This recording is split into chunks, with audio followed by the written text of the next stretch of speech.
Seattle, 1960. Downtown YMCA, 4th Avenue, handball court. Yoichi Nakachi changed into his white karate gi. He tied his black belt.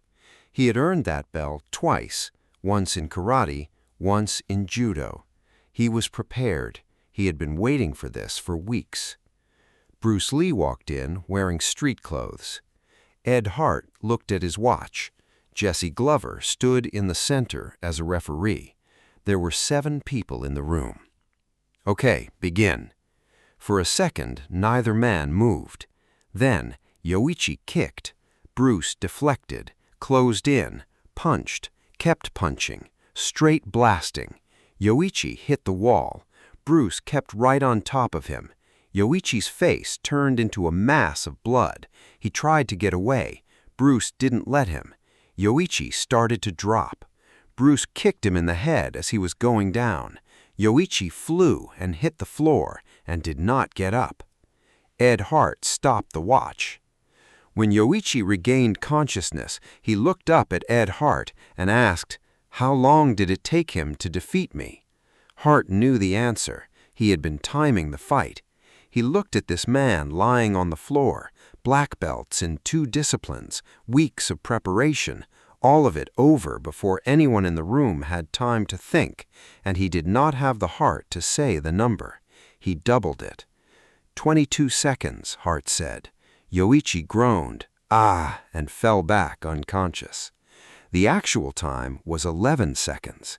This is the story of Yoichi Nakachi and what happened in the weeks before the fight and what the fight proved about the system that Bruce Lee was building in a rented space in Seattle in 1960 before anyone outside that city knew his name. Bruce Lee arrived in Seattle in August 1959. He was 19 years old. He had left Hong Kong at his mother's insistence. The police had told her that if her son did not stop fighting in the streets, they were going to put him in jail. He had been arrested for street fighting. He had been warned. He had not stopped. America was not an opportunity initially. It was a removal from circumstances that were going to end badly for a boy who had been in more fights than anyone in his family wanted to count. He moved into a tiny attic room at Ruby Chow's restaurant in Seattle, a place run by a family friend who had agreed to house him in exchange for work. During the day, he attended Edison Technical High School, working toward the qualifications that would let him enroll at the University of Washington. In the evenings, he washed dishes in the kitchen kisk, work he found humiliating and which he did without complaint because he had no choice. In whatever time remained, he practiced Wing Chun. He practiced on a wooden dummy he had installed in his small space.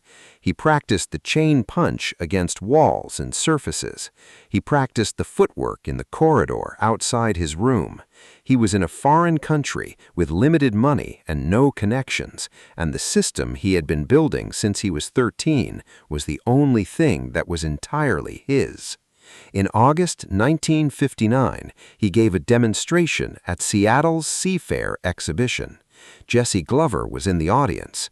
Glover was a black belt in judo, an experienced practitioner with the specific technical knowledge required to assess what he was watching. He was watching Bruce Lee move. He watched for approximately 5 minutes and decided he needed to learn whatever this was. He approached him afterward and asked to be taught. Bruce agreed. Other students followed: Ed Hart, Howard Hall, James DeMille, the Air Force heavyweight boxing champion who had issued a challenge at a public demonstration and found himself on the floor approximately 5 seconds later, after which he had also asked to be taught. The circle of Bruce's first American students was small and serious. People who had seen him work and understood from their own technical backgrounds what they were looking at. Yoichi Nakachi was not one of them. He was a practitioner at the same YMCA where Bruce and his students trained. Jesse Glover had competed against him in Judo on multiple occasions. He was, by Glover's assessment, a serious martial artist, fast technique, genuine skill, someone who had put real work into his training. He was also, by the account of everyone who was there, someone who had a specific problem with Bruce Lee's presence and with Bruce Lee's claims. The problem had begun at Edison Technical High School. Bruce, who had been taught by Yip Man and who had the specific confidence of someone who had been testing his system against resisting opponents since he was a teenager, gave lectures on Chinese philosophy that included assessments of martial arts traditions. He said that Japanese karate and judo had their origins in Chinese systems. He said that soft kung fu was more effective in real combat than hard systems. He said this in front of an audience that included Yuichi Nakachi. Nakachi was deeply offended. He did not agree that karate originated in China. He did not agree that Chinese systems were more effective in real combat than Japanese ones. He was a second-degree black belt in judo and a black belt in karate, and the man making these claims was a Chinese student at a technical high school who was, as far as Nakachi could assess from looking at him, smaller and younger than himself. He began issuing challenges, not once, not politely, for weeks, repeatedly, in front of other people, in terms that became increasingly aggressive. At one point, someone relayed a message from Nakachi to Bruce that was essentially an ultimatum. If you don't accept the challenge, you'll end up in the hospital anyway. Bruce's students did not want him to fight. They thought he had nothing to prove. He had already demonstrated against several of them what his system could do. DeMille was one of them, now training under Bruce with the specific devotion of someone who had lost decisively and understood why. They saw no benefit in the fight and potential downside in a public confrontation that could get messy in ways that went beyond martial arts. Bruce eventually agreed. He was angry. Jesse Glover later described it as the anger of someone who had been pushed past the point where refusal remained possible without meaning something he was not willing to have it mean. Jesse Glover arranged the venue, the handball court at the downtown Seattle YMCA on 4th Avenue, removed from the school, spacious enough for the fight, away from the complications of witnesses who had no context for what was happening. He would serve as referee, the person trusted by both sides. Ed Hart would be timekeeper. The conditions were formal, 3 rounds of 2 minutes each. The winner would be the person who knocked his opponent down or out in 2 out of 3 rounds. It did not require 3 rounds.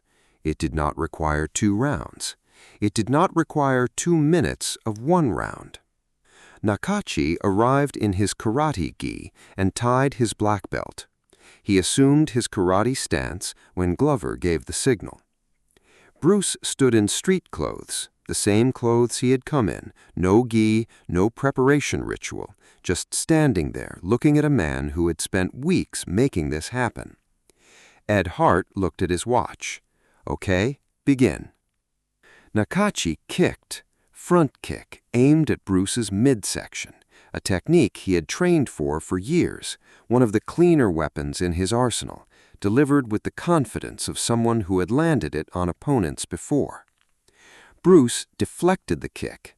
He did not block it. He redirected it using minimal force to move it offline rather than meeting it directly.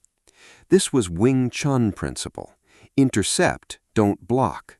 Use the opponent's force against them, not your force against theirs. The deflection was small. The result was that Nakachi's kick landed nowhere useful, and his body, having committed to the technique, was momentarily out of position. Bruce was already inside, already punching. Jesse Glover described what followed as a sequence of straight punches delivered faster than he could track individually. Ed Hart, who was timing the fight and watching from the side, said Bruce hit the guy something like 15 times before the kick. They agreed on the kick to the head as Nakachi was going down.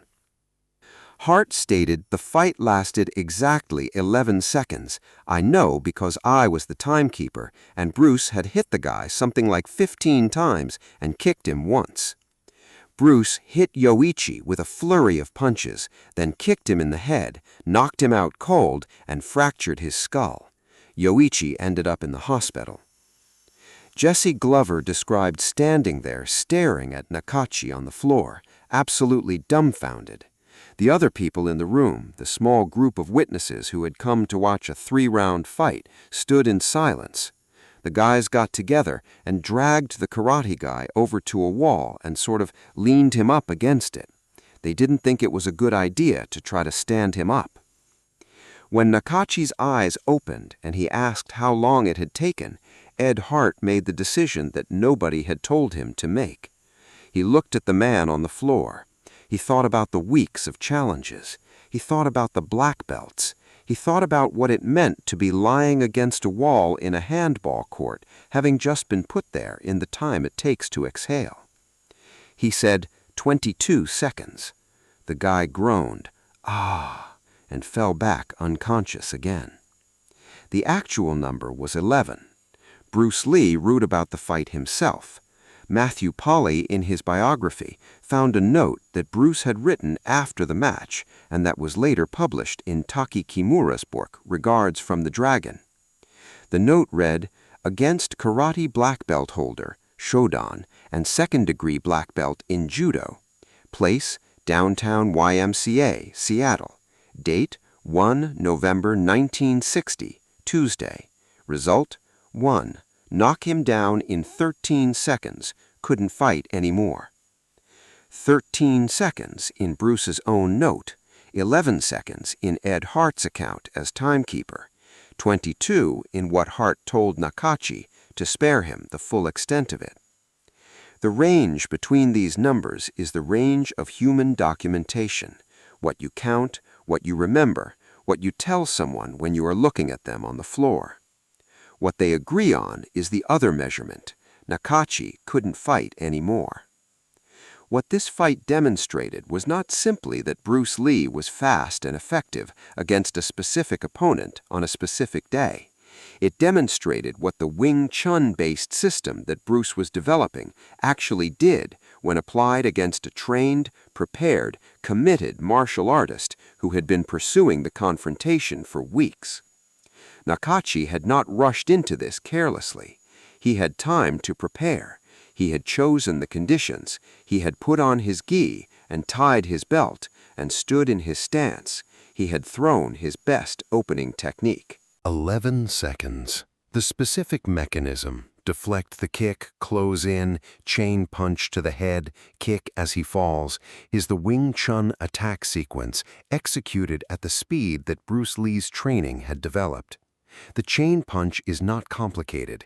It is a series of straight punches delivered rapidly from the center line, each one following the previous along the same path, designed to overwhelm an opponent's defensive structure through speed and volume rather than through power alone. The deflection and entry combination is the core tactical principle. Do not meet force with force. Intercept it and enter before the opponent can reset. What made it effective against a karate and judo black belt was not that the system was inherently superior in some abstract sense. It was that Nakachi had prepared to fight a different kind of opponent, one who would give him distance to work his kicks, time to set up his karate techniques, space to use his judo. Bruce gave him none of those things. He took away the distance, the time, and the space in the same motion. By the time Nakachi understood what was happening, it was already over. Jesse Glover, who was one of Bruce's first students and who served as referee for the fight, later said he had never seen anything move that fast. Glover was a serious judo practitioner with competition experience. He knew what fast looked like. He described Nakachi as fast and technically excellent before the fight. After the fight, he said, "I was absolutely dumbfounded." Yuichi Nakachi recovered from the fight and the skull fracture. He left Seattle not long after. The accounts of people who were present do not record what he did subsequently, whether he continued training, whether he revised his views on the relative merits of Chinese and Japanese martial arts systems. What they record is the fight itself, the 11 seconds, the 15 punches and 1 kick, the wall, the question about the time, and Ed Hart's decision to say 22. Ed Hart's compassion in that moment, the choice to double the time so the man on the floor would not have to carry the exact weight of 11 seconds for the rest of his life, was one of the most human details in the documented history of Bruce Lee's real fights. The fight had been brutal. The outcome had been decisive in a way that went beyond what the conditions of the challenge had suggested was possible. 3 rounds of 2 minutes, the winner whoever knocked the other down in 2 out of 3. It had ended in 11 seconds, 1 round, 1 knockdown, a fractured skull, and a trip to the hospital. Against a man who had spent weeks pursuing this outcome, who had prepared with the seriousness of a practitioner who believed in his own capability. The 22 that Hart said changed nothing about what had happened. It did not restore any dignity to the outcome, which was unrestorable. But it was the number the man on the floor heard, and it was the number he would carry. And Hart made the choice that 11 was too precise an instruction in how humiliated to feel. The fight was documented by the people who were present and has been verified by multiple independent sources across 6 decades. Ed Hart's account as timekeeper, Jesse Glover's account as referee, Bruce Lee's own note written the same day, recording the result in his own hand. The note said 13 seconds, either a slightly different reading of the same event or a small discrepancy in how the counting started and stopped. The accounts agree on everything else: the deflection, the chain punches, the kick, the result, the question from the floor, and the answer that was not quite true. Bruce Lee was 19 years old when he fought Yuichi Nakachi. He had been in America for 14 months. He was washing dishes in the evenings and attending technical school in the days and teaching martial arts to anyone willing to learn in the time in between. He was nobody. He had nothing except what he had brought from Hong Kong in the system he had been building for 6 years under Ip Man and in the streets. 11 seconds, a double black belt, chrome court clothes. The number that changed everything was not 11. It was the number that followed. The students who came after the fight, who heard what had happened and asked to learn. Jesse Glover had been first, before Nakachi, before the fight. DeMille had come after his own 5-second education. Others followed. The group that assembled around Bruce Lee in Seattle in 1959 and 1960, serious practitioners, people with their own training backgrounds and their own ability to assess what they were encountering, was the first version of something that would eventually reach millions of people and reshape the way the world understood what a human body could do in a fight. It started in a handball court in downtown Seattle. It lasted 11 seconds. Ed Hart said 22, and the man on the floor groaned and went back to sleep. If this story moved you, subscribe and leave a comment. Did you know Ed Hart doubled the time to spare Nakachi the full truth, and that the real number was 11 seconds? Share this video and tell us in the comments, was Ed Hart right to spare him the truth, or should he have said 11?